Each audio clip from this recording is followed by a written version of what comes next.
Cork is a substance which comes from dash of a tree. तो cork जो है एक सब्सटेंस होता है जो किससे पाया जाता है, तो ट्री के। A part is leaf, B option is bark, C option is stem and D option is fruit. तो जो कॉर्क होता है वो पाया जाता है बार्क ऑफ ट्री से। बार्क का मतलब होता है छाल, ठीक है। Next is question number 2। Question number 2 में कहा गया cells were first discovered by Robert Hooke in the year. तो आपको बताना है रॉबर्ट हुक ने जो सेल की डिस्कवरी करी थी सबसे पहली बार कब करी थी आपको बताना है। तो A option is 1625, 1645, 1655 and D option is 1665। तो 1665 is the correct answer of question number 2। Question number 3 देखते हैं। ल्यूवेनहॉक की बात करी गई है। तो Leeuwenhoek with the improved microscope discovered the free living cell in the dash for the first time. तो पहला जो फ्री लिविंग सेल खोज करी थी ल्यूवेनहॉक ने वो कौन से वाटर में करी थी। तो A option is river water, B option is pond water, C option is ocean water and D option is sea water. तो इसका आंसर है pond water, B option is correct of question number 3। Next is question number 4। It was Robert Brown in 1831 who discovered dash in the cell. तो Robert Brown ने किस चीज़ की discovery करी है 1831 ने। A option is cytoplasm, B option is mitochondria, C option is lysosomes, ठीक है, and D option is nucleus. Nucleus is the correct answer of question number 4। तो याद रखिएगा Robert Brown discovered what, Robert Brown has discovered nucleus in year 1831। Question number 4 में कहा गया which who coined the term protoplasm for the fluid substance of the cell. तो जो cell होता है, सेल का जो फ्लूइड सब्सटेंस होता है दैट इज कॉल्ड प्रोटोप्लाज्म। और प्रोटोप्लाज्म को का जो टर्म है वो किसने कॉइन किया है ये आपको बताना है। प्रोटोप्लाज्म टर्म किसने दिया। A option is Robert Hooke, B option is Robert Brown, C option is Purkinje and D option is Antony van Leeuwenhoek. तो 5th क्वेश्चन में अगर देखेंगे देन आंसर इज पुरकिंजे। तो पुरकिंजे ने टर्म प्रोटोप्लाज्म को कॉइन किया था। Next is question number 6। इसमें कहा गया है सेल थ्योरी। अब देखिए सेल थ्योरी की बात पूछी गई, सेल थ्योरी किसने दी है, लेकिन उससे पहले देख लेते हैं सेल थ्योरी है क्या। सेल थ्योरी कहती है plants and animals are composed of cells and cells is the basic unit of life. मतलब जितने भी प्लांट्स हैं, जितने भी एनिमल्स हैं, they are all composed of cell. और ये सेल क्या होती है, बेसिक यूनिट होती है किसकी, लाइफ की। तो ये किसने प्रेजेंट किया था, किसने दी है cell theory. A option is Watson and Crick, B option is Schleiden and Schwann, C option is Hooke and Brown and D option is none of the above. तो इसका आंसर है Schleiden and Schwann, B option is correct of question number 6। Question number 7 में कहा गया the cell theory was further expanded by dash suggesting that cell arise from pre existing cells. तो देखिए जो cell theory का expansion है वो किसने दिया है, क्वेश्चन में पूछा गया है। और सेल थ्योरी के एक्सपेंशन में क्या कहा गया कि नया सेल हमेशा प्री एग्जिस्टिंग सेल से क्रिएट होता है, बनता है। तो 7th क्वेश्चन में जो आंसर है वो क्या है। ए ऑप्शन दिया गया है Robert Hooke, B option is Robert Brown, C option is Purkinje and D option is Virchow. तो Virchow is the correct answer of question number 7। 7th question में याद रखिएगा सेल थ्योरी का एक्सपेंशन किसने किया, वर्चू ने किया। Next question is question number 8। इसमें कहा गया which of these organism is not unicellular. आपको बताना है इनमें से कौन यूनिसेलर नहीं है।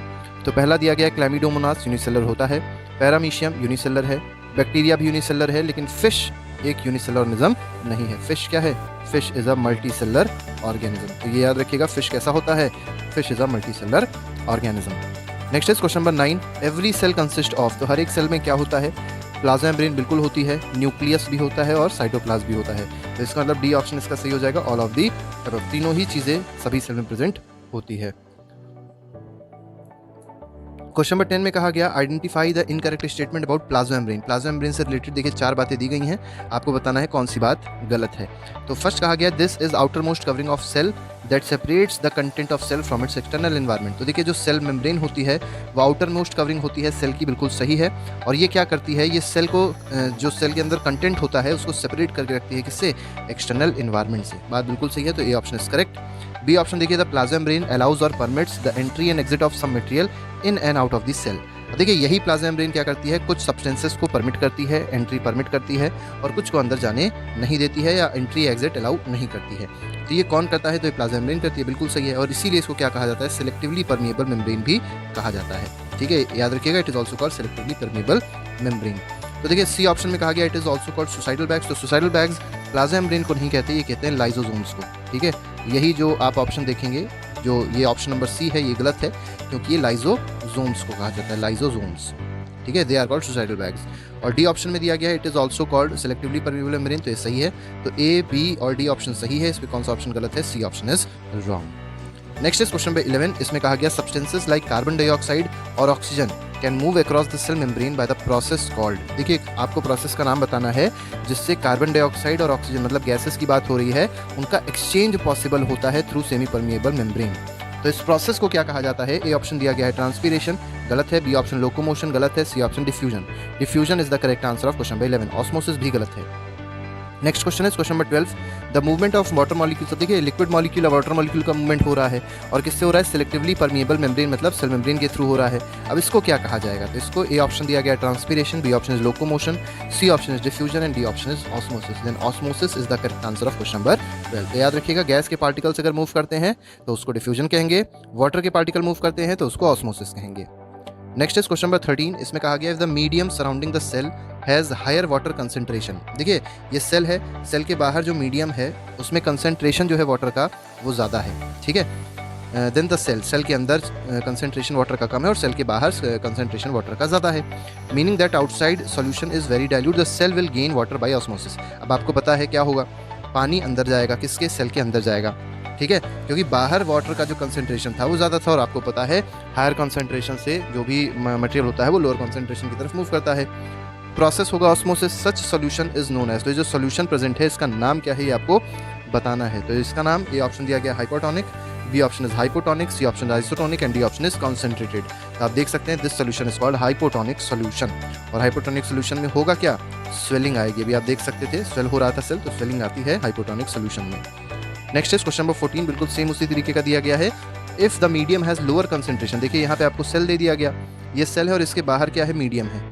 अब मीडियम में अगर आप देखें तो वाटर का कंसंट्रेशन कम है, ठीक है, यहाँ पर वाटर का कंसंट्रेशन कम है और यहाँ पर वाटर का कंसंट्रेशन क्या है, ज़्यादा है। तो क्या होगा, वाटर यहाँ से निकल के बाहर पहुँचेगा जिसकी वजह से सेल क्या हो जाएगा, श्रिंक हो जाएगा। तो आपको बताना है इस सॉल्यूशन को क्या कहा जाएगा, जो सॉल्यूशन यहाँ प्रेजेंट है what is this solution called, इस सॉल्यूशन का नाम क्या है।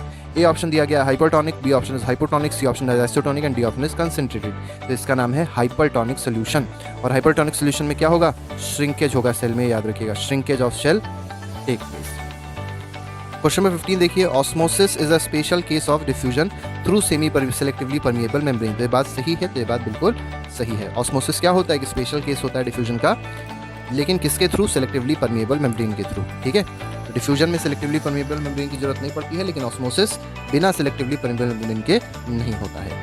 क्वेश्चन नंबर 16 में कहा गया absorption of water by plant roots is also example of. देखिए वाटर जो एब्जॉर्ब होता है प्लांट रूट्स में वो किसका एग्जाम्पल है, ये आपको इस क्वेश्चन में बताना है। तो ए ऑप्शन दिया गया है डिफ्यूजन, बी ऑप्शन दिया गया osmosis, C option is translocation, D option is transpiration. तो इसका आंसर है ऑस्मोसिस। तो osmosis is the correct answer of question number 16।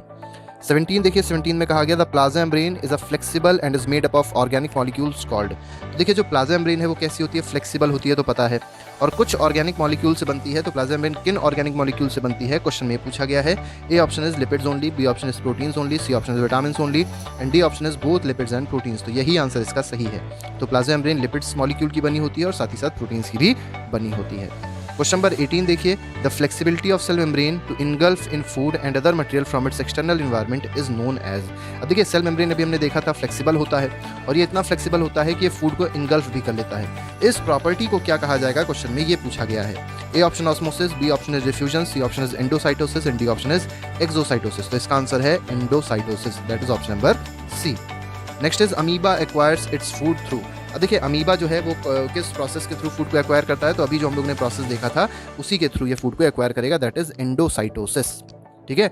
Next is question number 20, इसमें कहा गया the plant cell wall is mainly composed of. तो देखिए cell wall animal cell में एब्सेंट होती है, प्लांट सेल में प्रेजेंट होती है, लेकिन आपसे पूछा गया है बनी किसकी होती है। तो ए ऑप्शन दिया गया lipids, B option is protein, C option is cellulose and D option is fats. तो इसका आंसर क्या है, इसका आंसर है सेल्यूलोज। तो याद रखिएगा प्लांट की सेल वॉल किसकी बनी हुई होती है, सेल्यूलोज की बनी हुई होती है। ये बहुत इंपॉर्टेंट क्वेश्चन पूछा जाता है। 21 में कहा गया name a complex substance that provides structural strength to plant. ठीक है, आपको ऐसा कॉम्प्लेक्स सब्सटेंस बताना है जो स्ट्रक्चरल स्ट्रेंथ प्रोवाइड करता है प्लांट को। तो ए ऑप्शन दिया गया है lipids, B option is protein, C option is cellulose and D option is fats. तो इसका आंसर क्या हो जाएगा, cellulose is the correct answer of question number 21।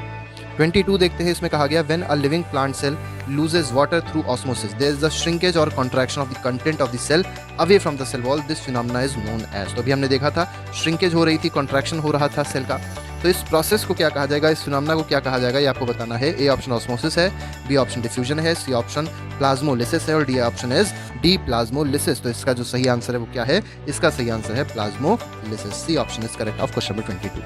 Question number 23 देखते हैं। 23 में कहा गया the nucleus has dash layered covering called nuclear membrane. तो कितनी लेयर कवरिंग होती है न्यूक्लियर मेम्ब्रेन में, तो न्यूक्लियर मतलब जो न्यूक्लियस होती है वो डबल लेयर्ड कवरिंग होती है। ठीक है, 2 लेयर्स होती हैं, याद रखिएगा, ये बहुत इंपॉर्टेंट क्वेश्चन है। Next is question number 24. The nucleus contains dash which are visible as rod shaped structures only when the cell is about to divide. देखिए जब सेल डिवाइड होने वाला होता है तो न्यूक्लियस में कुछ रॉड शेप्ड स्ट्रक्चर दिखाई पड़ते हैं, तो वो रॉड शेप्ड स्ट्रक्चर क्या होते हैं क्वेश्चन में पूछा गया है। A option is cytoplasm, B option is chromosomes, C option is genes and D option is DNA. इसका आंसर है chromosomes. Chromosomes is the correct answer of question number 24। और याद रखिएगा एक नॉर्मल ह्यूमन बीइंग में अगर देखा जाए तो 23 पेयर ऑफ क्रोमोसोम्स होते हैं। 23 पेयर का मतलब टोटल कितने क्रोमोसोम हो गए? 46 क्रोमोसोम होते हैं एक ह्यूमन बीइंग में। Next is question number 25. Name the organelle that contains information for inheritance of characters from parent to next generation in the form of DNA molecules. तो उस ऑर्गेनल का नाम बताना है जिसके पास इंफॉर्मेशन होती है, जो भी कैरेक्टर्स एक जगह से मतलब एक पेरेंट से ऑफस्प्रिंग तक ट्रांसमिट होते हैं, तो वो किस ऑर्गेनल में सब ये इंफॉर्मेशन स्टोर होती है। तो ए ऑप्शन दिया गया है साइटोप्लाज्म, बी ऑप्शन दिया गया है chromosome, C option is genes and D option is DNA. तो इसका आंसर क्या है? इसका आंसर है क्रोमोसोम। ठीक है, नेक्स्ट क्वेश्चन देखते हैं। क्वेश्चन नंबर 26 है chromosomes are composed of. Chromosome किसके बने होते हैं? A option is DNA, B option is protein, C option is starch and D option is both DNA and protein. तो it is composed of both DNA and protein. तो 26 का answer D option सही हो जाएगा। 27 देखिए, name the molecule that contains the information necessary for constructing and organising cells. तो cell को construct करना, सेल को ऑर्गेनाइज करना, ये किस मॉलिक्यूल में होता है? मतलब ये जो इन्फॉर्मेशन होती है ये किस मॉलिक्यूल में होती है, ये आपको बताना है। तो A option is RNA, B option is DNA, C option is glucose and D option is proteins. तो ये होता है डीएनए में। डीएनए का मतलब क्या होता है? Deoxy ribo nucleic acid. Deoxy ribo nucleic acid, NuCleic nucleic acid. ठीक है, और आरएनए का मतलब क्या होता है? आरएनए के लिए आप डीऑक्सी को हटा दीजिए, राइबो न्यूक्लिक एसिड आपका बन जाएगा फुल फॉर्म। ठीक है, तो इसका आंसर है B option, that is DNA. Next question number 28 देखते हैं। Functional segments of DNA are called. तो फंक्शनल सेगमेंट जो डीएनए के होते हैं what are they called? They are genes. तो इसको जीन्स कहा जाता है। तो 28 का बी ऑप्शन सही हो जाएगा। 29 देखिए, इसमें कहा गया in some microorganism like bacteria the nuclear region of the cell में बी पुअरली डिफाइंड। तो देखिए बैक्टीरिया क्या है? एक प्रोकैरियोटिक सेल है, तो इसमें जो न्यूक्लियर रीजन होता है सेल का वो पुअरली डिफाइंड होता है due to absence of nuclear membrane, क्योंकि इसमें न्यूक्लियर मेम्ब्रेन नहीं होता है। Such undefined nuclear region containing only nucleic acid is called. तो ऐसा जो अनडिफाइंड न्यूक्लियर रीजन होता है जिसमें सिर्फ और सिर्फ न्यूक्लिक एसिड होता है उसको क्या कहा जाता है? क्वेश्चन में ये पूछा गया, बहुत अच्छा क्वेश्चन है। ए ऑप्शन दिया गया है न्यूक्लियर पोर, बी ऑप्शन दिया गया है nucleolus, C option is nucleoid and D option is nucleoplasm. तो इट इज कॉल्ड न्यूक्लियोइड। तो सी ऑप्शन इसका सही हो जाएगा। 30 देखिए, organism with cells having nuclear membrane are called. तो देखिए ऐसे ऑर्गेनिज्म जिनके पास न्यूक्लियर मेम्ब्रेन होता है उनको क्या कहा जाएगा? तो ए ऑप्शन इज प्रोकैरियोट, गलत है। बी ऑप्शन इज यूकैरियोट, यही ऑप्शन इसका सही है। तो बी ऑप्शन इसमें सही हो जाएगा। वैसे न्यूक्लियर मेम्ब्रेन मल्टीसेलुलर ऑर्गेनिज्म में भी होता है, ठीक है, तो इसको मल्टीसेलुलर ऑर्गेनिज्म भी बोल सकते हैं, लेकिन इसके लिए ज़्यादा बेटर क्या रहेगा? यूकैरियोट आप यूज़ करिएगा। ठीक है, नेक्स्ट इज क्वेश्चन नंबर 31 में कहा गया when we look at temporary mounts of onion peel. तो अगर आप टेम्परेरी माउंट देखें अनियन पील का या ह्यूमन चीक सेल का, we see a large region of each cell enclosed by cell membrane. तो आप एक सेल मेम्ब्रेन देखेंगे, एक लार्ज रीजन देखेंगे जो कि इंक्लोज होगा किससे? सेल मेम्ब्रेन से। This region takes up a very little stain, it is called. तो ये जो रीजन होता है इसमें बहुत कम स्टेनिंग आएगी, बहुत ही कम कलर आएगा। इस रीजन को कहते क्या है? क्वेश्चन में पूछा गया।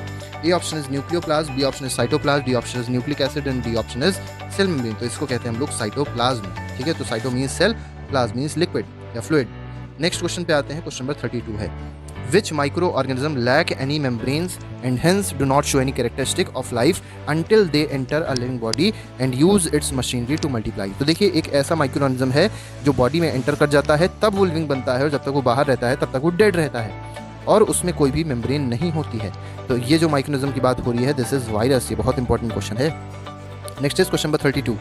आर का मतलब है rough endoplasmic reticulum, looks rough under a microscope. अगर आप उसको माइक्रोस्कोप में देखेंगे तो आपको रफ दिखाई पड़ेगा because of dash attach to its surface. तो क्या अटैच होता है आर में?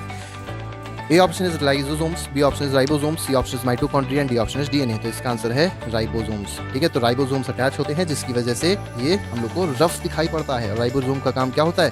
प्रोटीन सिंथेसिस में मदद करता है। तो it helps in protein synthesis. ठीक है, ये बात आप याद रखिएगा। Next question is question number 34। The ribosomes which are present in all active cells are the sites of dash manufacture. तो देखिए राइबोसोम की बात करी आ रही है, किसके मैन्युफैक्चरिंग में राइबोसोम मदद करता है? तो ए ऑप्शन दिया गया है protein, B option is vitamin, C option is starch and D option is carbohydrate. तो अभी हमने बताया था इसका आंसर है proteins. Next is question number 35। Smooth endoplasmic reticulum. SER का मतलब याद रखिएगा, दोनों सेम ही है, बस यहाँ पे S आ गया। इसका मतलब क्या है? स्मूथ है। अब स्मूथ है तो इसका मतलब इसमें राइबोसोम्स प्रेजेंट नहीं होंगे। तो SER helps in manufacture of dash important for sale function. तो SER क्या चीज़ मैन्युफैक्चर करते हैं, क्वेश्चन में पूछा गया है। फैट्स मैन्युफैक्चर करते हैं, लिपिड्स भी मैन्युफैक्चर करते हैं, प्रोटीन्स मैन्युफैक्चर नहीं करते। तो इसका आंसर क्या हो जाएगा, both fats and lipids. Next is question number 36, इसमें कहा गया some of the proteins and lipids help in building the cell membrane, this process is known as. तो देखिए कुछ प्रोटीन्स और कुछ लिपिड्स ऐसे होते हैं जो सेल मेम्ब्रेन की मैन्युफैक्चरिंग में मदद करते हैं। तो इस प्रोसेस को क्या कहा जाता है, इस प्रोसेस को कहा जाता है मेम्ब्रेन बायोजेनेसिस। तो अगर आपसे पूछा जाए मेम्ब्रेन बायोजेनेसिस क्या होती है, तो मेम्ब्रेन का मतलब सेल मेम्ब्रेन, बायोजेनेसिस का मतलब क्रिएट होना, ठीक है, बनना। क्वेश्चन नंबर 37 है, in the liver cells of the group of animals called vertebrates. तो देखिए लिवर सेल की बात हो रही है और किसके लिवर सेल की, वर्टिब्रेट की बात हो रही है। What plays a crucial role in detoxifying many poisons and drugs. तो कई सारे पॉइजन को, कई सारे ड्रग्स को डिटॉक्सिफिकेशन में कौन सा सेल ऑर्गेनल मदद करता है, ये पूछा गया है। तो ए ऑप्शन दिया गया है RER, that is rough endoplasmic reticulum, गलत है। दूसरा ये दिया गया है स्मूथ एंडोप्लाज्मिक रेटिकुलम, और यही ऑप्शन क्या है इसका सही है। माइटोकॉन्ड्रिया गलत है, सेल मेम्ब्रेन भी गलत है। तो option is smooth endoplasmic reticulum is the correct answer. Question number 38 है, the material synthesized near endoplasmic reticulum is packaged and dispatched to various targets inside and outside the cell through the dash. तो देखिए जो material synthesise हो रहा है endoplasmic reticulum के पास में, ठीक है, अब उसकी पैकेजिंग, उसका डिस्पैच अलग अलग टारगेट्स तक, अलग अलग साइट तक, ठीक है, इसके थ्रू होता है, ये क्वेश्चन में पूछा गया है, ठीक है। तो ये होता है गोल्गी अपैरेटस के थ्रू। तो बी ऑप्शन इसमें सही हो जाएगा। Next is question number 39, lysosomes are membrane bound sacs filled with digestive enzymes which are made by. तो देखिए जो लाइसोसोम्स होते हैं उनमें कुछ डाइजेस्टिव एंजाइम्स होते हैं। अब बताना ये डाइजेस्टिव एंजाइम्स किससे कौन बनाता है इन डाइजेस्टिव एंजाइम्स को। तो A option is nucleus, B option is Golgi apparatus, C option is mitochondria and D option is rough endoplasmic reticulum. तो 39 क्वेश्चन का जो आंसर है वो बिल्कुल सही है, D option rough endoplasmic reticulum बनाता है। नेक्स्ट इज क्वेश्चन नंबर 40, इसमें कहा गया which organelle is a kind of waste disposal system of the cell. तो waste disposal system of the cell की तरह कौन सा ऑर्गेनेल बिहेव करता है। तो A option is nucleus, B option is lysosome, C option is mitochondria and D option is rough endoplasmic reticulum. तो इसका आंसर है lysosome. Lysosome is the correct answer of question number 40। 41 देखिए, which organelle is known as powerhouse of the cell. तो powerhouse किसको बोलते हैं, बहुत simple सा क्वेश्चन है, माइटोकॉन्ड्रिया को बोलते हैं। क्यों, क्योंकि ये एनर्जी जनरेशन में मदद करता है। एनर्जी जनरेशन में माइटोकॉन्ड्रिया क्या करेगा, मदद करेगा by oxidation of food. Next is 42, which organelle is also known as suicidal bags of cell. तो सुसाइडल बैग्स किसको कहा जाता है, तो ये सब क्लास 8 के क्वेश्चन है, लाइसोसोम्स को कहा जाता है। Next is question 43, the energy requirement for various chemical activities. तो देखिए कई सारी केमिकल एक्टिविटीज के लिए जो एनर्जी रिक्वायरमेंट होती है is release by mitochondria in the form of. तो माइटोकॉन्ड्रिया उस एनर्जी को रिलीज करता है, लेकिन किस फॉर्म में रिलीज करता है, तो रिलीज करता है इन the form of ATP। ATP का मतलब होता है एडिनोसिन ट्राइफॉस्फेट। ADP का मतलब क्या होता है, एडिनोसिन डाइफॉस्फेट। यहाँ पर डाई लग जाएगा, DI डाई हो जाएगा, यहाँ ट्राई हो जाता है। DNA का मतलब बताया था, भी RNA का मतलब बताया था, तो यहाँ पर ATP सही आंसर होगा। 44 में कहा गया what is known as energy currency of the cell. तो energy currency of the cell क्या होती है, तो ये अगेन ATP होती है। Next is question 45, consider the two statement. यहाँ पर दो स्टेटमेंट दिए गए हैं, आप पढ़िए और फिर बताइए कौन सा ऑप्शन सही है। तो फर्स्ट स्टेटमेंट दिया गया है, mitochondria are strange organelles in the sense that they have their own DNA and ribosomes. तो माइटोकॉन्ड्रिया के पास खुद का DNA भी होता है और खुद का राइबोसोम्स भी होता है, बिल्कुल सही बात है। और सेकंड स्टेटमेंट में क्या दिया गया, mitochondria are able to make some of their own proteins. और माइटोकॉन्ड्रिया अपने खुद के कुछ प्रोटीन्स भी क्रिएट कर सकती है, मैन्युफैक्चर कर सकती है। तो दोनों ऑप्शन जो है बिल्कुल सही है। तो इसका आंसर हो जाएगा both 1 and 2 are correct. Question 46 देखिए, plastids are present dash cells. तो प्लास्टिड जो होते हैं वो किन में प्रेजेंट होते हैं, तो प्लास्टिड्स जो होते हैं वो सिर्फ और सिर्फ प्लांट सेल में प्रेजेंट होते हैं, एनिमल सेल में ये एब्सेंट होते हैं। तो इसमें ऑप्शन ए सही हो जाएगा, that is only in plant cell.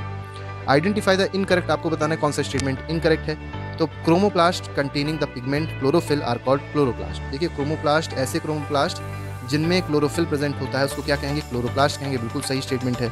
Next दिया गया है, chloroplast are important for photosynthesis in plant. ये भी सही है, क्लोरोप्लास्ट से ही तो फोटोसिंथेसिस हो पाएगा। Chloroplast also contains various yellow और orange pigments in addition to chlorophyll. अब देखिए इन क्लोरोप्लास्ट में अगर आप देखेंगे तो कुछ येलो पिगमेंट्स भी होते हैं और कुछ ऑरेंज पिगमेंट्स भी होते हैं अपार्ट फ्रॉम क्लोरोफिल। ठीक है, तो तीनों ऑप्शन जो दिए गए हैं बिल्कुल सही है, तो कोई भी स्टेटमेंट करेक्ट नहीं हुआ, तो नन ऑफ दी अबव इसका आंसर सही हो जाएगा। 48 देखिए, इसमें कहा गया what are the primary organelles in which material such as starch, oils and protein granules are stored. तो ये जो कुछ मटेरियल दिए गए हैं जैसे स्टार्च है, ऑयल है, प्रोटीन ग्रेन्यूल्स हैं, तो ये प्राइमरी किन ऑर्गेनल में स्टोर होते हैं, ये आपको इस क्वेश्चन में बताना है। तो ए ऑप्शन दिया गया है chloroplast, B option is chromoplast and C option is leucoplast. तो इसका आंसर सही है ल्यूकोप्लास्ट। ल्यूकोप्लास्ट याद रखिएगा, इसको कलरफुल या कलरलेस प्लास्टिड या इसको व्हाइट प्लास्टिड भी कहा जाता है। तो अगर आपसे पूछा जाए व्हाइट प्लास्टिड या कलरलेस प्लास्टिड कौन सा होता है तो आप कहेंगे ल्यूकोप्लास्ट होता है। 49th में कहा गया the internal organization of chloroplast consist of numerous membrane layers embedded in a material called dash. ठीक है, तो इसका आंसर क्या हो जाएगा, तो 49 क्वेश्चन का आंसर हो जाएगा स्ट्रोमा। तो stroma is the correct answer of question number 49। 50 देखिए, 50 में कहा गया which organelle have their own DNA and ribosome. तो किसके पास खुद का डीएनए और राइबोसोम होता है, तो माइटोकॉन्ड्रिया भी हमने देखा था और साथ ही साथ प्लास्टिड के पास भी होता है। तो इसका आंसर है C option, both mitochondria and plastids. तो याद रखिएगा माइटोकॉन्ड्रिया के पास भी खुद का डीएनए और खुद का राइबोसोम होता है और प्लास्टिड के पास भी खुद का डीएनए और खुद का राइबोसोम होता है। Next is question 51, stroma are similar to dash in their external structure. तो स्ट्रोमा का अगर आप स्ट्रक्चर देखेंगे, एक्सटर्नल स्ट्रक्चर देखेंगे तो वो किसकी तरह सिमिलर होता है, क्वेश्चन में पूछा गया। A option is nucleus, B option is lysosome, C option is mitochondria, D option is rough endoplasmic reticulum. तो इसका आंसर है माइटोकॉन्ड्रिया। तो स्ट्रोमा का जो स्ट्रक्चर एक्सटर्नल स्ट्रक्चर है वो माइटोकॉन्ड्रिया की तरह होता है। Next is question 52, what are the storage sacs for solid और लिक्विड कंटेंट्स। तो सॉलिड और लिक्विड कंटेंट का स्टोरेज सैक कौन होता है ये बताना है। तो A option is vacuole, B option is Golgi apparatus, C option is mitochondria and D option is lysosome. तो इसका आंसर है A option, that is vacuoles. Next question is question 53, इसमें कहा गया कंसीडर द टू स्टेटमेंट। यहाँ देखिए दो statement दिए गए हैं, आपको बताना है कौन सा स्टेटमेंट सही है। ए ऑप्शन दिया गया vacuoles are small sized in animal cell while plant cell have very large vacuole. बिल्कुल सही है, ठीक है, स्मॉल साइज होता है, वैक्यूल का साइज एनिमल सेल में स्मॉल होता है लेकिन प्लांट सेल में वैक्यूल जो होते हैं वो बड़े होते हैं। इसके बाद बात करी गई central vacuole of some plant cell में ऑक्यूपाई। देखिए कुछ प्लांट सेल में जो सेंट्रल वैक्यूल होता है वो 50 to 90% सेल वॉल्यूम ऑक्यूपाई कर सकता है, क्योंकि प्लांट सेल में सेल वैक्यूल क्या थे, बहुत बड़े थे। दोनों ऑप्शन जो है बिल्कुल करेक्ट हैं, तो सी ऑप्शन इसमें सही हो जाएगा। 54 देखिए, in plant cell dash are full of cell sap and provide turgidity and rigidity provides turgidity and rigidity to the cell। तो ये कौन करता है, तो ए ऑप्शन वैक्यूल है, B option is Golgi apparatus, C option is mitochondria and D option is lysosome. तो ये करता कौन है, वैक्यूल डज दिस फंक्शन। ठीक है, नेक्स्ट क्वेश्चन देखते हैं, क्वेश्चन नंबर 55 है। इसमें कहा गया the process of cell division by which most of the cell divide for the growth is called. ज़्यादातर जो सेल हैं वो किस प्रोसेस से डिवाइड होते हैं, तो they are divided by the process of mitosis. तो ए ऑप्शन इसमें सही हो जाएगा। कुछ ही सेल ऐसे होते हैं जो मियोसिस से डिवाइड होते हैं, ज़्यादातर जो सेल्स होंगे वो माइटोसिस से ही डिवाइड होते हैं, ये बात आप लोग याद रखिएगा। Next is question 56। 56 में कहा गया in mitosis each cell called mother cell divides to how many identical daughter cells. तो कितनी डॉटर सेल्स प्रोड्यूस होती हैं इन केस ऑफ माइटोसिस, तो ए ऑप्शन दिया गया है 2, बी ऑप्शन दिया गया है 3, 4 एंड 5। तो इसमें आंसर है 2। तो 2 डॉटर सेल बनती है इन केस ऑफ माइटोसिस और मियोसिस में याद रखिएगा 4 डॉटर सेल्स क्रिएट होती हैं। Next is question 57। इसमें कहा गया the daughter cells have the same number of chromosome as mother cell. तो क्या डॉटर सेल में नंबर ऑफ क्रोमोसोम सेम होते हैं मदर सेल में, ठीक है, मतलब ये क्वेश्चन में क्या पूछा गया, किस में ऐसा होता है। तो डॉटर सेल में और जो मदर सेल है उनमें नंबर ऑफ क्रोमोसोम किस प्रोसेस में सेम रहेंगे, तो वो माइटोसिस में सेम रहते हैं। ठीक है, तो नंबर ऑफ क्रोमोसोम माइटोसिस में सेम रहते हैं और मियोसिस में क्या हो जाते हैं, हाफ हो जाते हैं। मतलब मदर के पास अगर देखा जाए तो अगर 46 क्रोमोसोम्स हैं तो डॉटर के पास कितने हो जाएंगे, सिर्फ और सिर्फ 23, मतलब हाफ हो जाएंगे। नेक्स्ट क्वेश्चन देखते हैं, क्वेश्चन नंबर 58 है। 58 में देखिए क्या कहा गया, consider the two statement regarding meiosis. तो मियोसिस से रिलेटेड दो बातें कही गई हैं। फर्स्ट में कहा गया when a cell divides by meiosis it produces 4 daughter cells instead of just 2। बिल्कुल सही बात है, मियोसिस में यही होता है। और सेकंड में कहा गया the new sales only have half the number of chromosome. अभी हमने बताया था नंबर ऑफ क्रोमोसोम क्या हो जाएंगे, आधे हो जाएंगे as compare to mother cell. तो दोनों ऑप्शन जो हैं ये बिल्कुल सही हैं, तो सी ऑप्शन इसमें सही होगा। Next is 59। इसमें कहा गया absorption of water by plant roots is also an example of. तो वाटर जो एब्जॉर्ब हो रहा है प्लांट रूट से, किसका एग्जाम्पल है, तो हमने पहले भी देखा था क्वेश्चन, ऑस्मोसिस का एग्जाम्पल है। क्वेश्चन 60 में कहा गया name the water purification technology that uses a semi permeable membrane to remove larger particles from drinking water. तो ड्रिंकिंग वाटर में से इंप्योरिटीज़ को रिमूव करने के लिए, लार्जर इंप्योरिटीज़ को रिमूव करने के लिए हम लोग एक वाटर प्योरिफिकेशन टेक्निक या टेक्नोलॉजी यूज़ करते हैं, उसका क्या नाम है। तो ए ऑप्शन दिया गया है ऑस्मोसिस, बी ऑप्शन दिया गया है reverse osmosis, C option is diffusion and D option is plasmolysis. तो इसका नाम है आरओ। आरओ बोला जाता है ना घर में, आरओ लगा हुआ है, तो आरओ का मतलब क्या होता है, रिवर्स ऑस्मोसिस होता है। ठीक है, next is question number 61। The entire content of living cell is known as. तो किसी भी लिविंग सेल का जो एंटायर कंटेंट होता है, लिविंग कंटेंट जो होता है लिविंग सेल का, मतलब एंटायर कंटेंट जो होता है लिविंग सेल का, उसको क्या कहा जाता है, इट इज कॉल्ड प्रोटोप्लाज्म। तो सी ऑप्शन इसमें करेक्ट हो जाएगा। Next is question number 62, the Golgi apparatus is also involve in the formation of dash. तो गोल्गी apparatus किसके फॉर्मेशन में इन्वॉल्व होता है? बहुत अच्छा क्वेश्चन है ये। ए ऑप्शन दिया गया है माइटोकॉन्ड्रिया, जो कि गलत है। बी ऑप्शन राइबोसोम भी गलत है। सी ऑप्शन इसमें टोटली सही है। लाइजोसोम के फॉर्मेशन में कौन इन्वॉल्व होता है? गोल्गी apparatus इन्वॉल्व होता है, ये याद रखिएगा हमेशा। नेक्स्ट इज 63, इसमें कहा गया the cell wall lies dash the plasma membrane. तो सेल वॉल कहाँ लाई करती है? तो सेल वॉल प्लाज्मा मेम्ब्रेन के बाहर लाई करती है। Cell wall lies outside the plasma membrane, ठीक है।